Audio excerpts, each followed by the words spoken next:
I have noticed this year with all of the new fancy helmets, I have seen more dudes out cold on the turf than I ever remember before. What have you noticed this as well, or am I making this up in my own mind? It seems like these concussions are becoming more and more aggressive and dangerous. They're not just like he's out for a concussion and he just walked off the field like I'm fine, but he's like no, we're not doing this. You're out.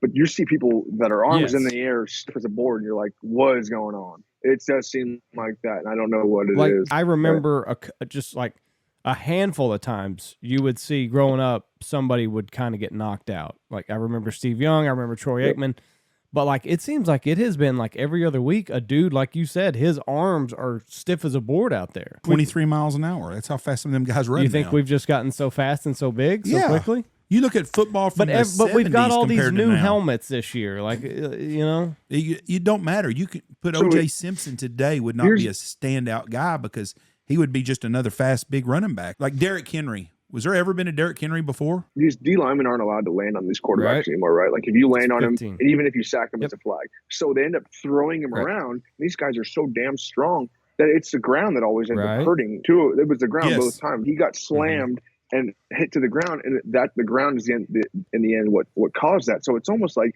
you're teaching these guys, it's a dangerous sport, the physical sport, but you're teaching them, don't do this, do this. We're going to save his shoulder, or his head, but we might kill him in the process. So it's like, what do you where do you I did go? not think about that. That's probably the answer right there. They just slingshot these guys into the ground, and their heads are one of the first things that makes contact with the turf. You're what, 6'3", 245? Is that what you played at? Not that. Yeah, about 6'2", but yeah, about anywhere from 230 to 245. In 1972, you'd have been a defensive tackle.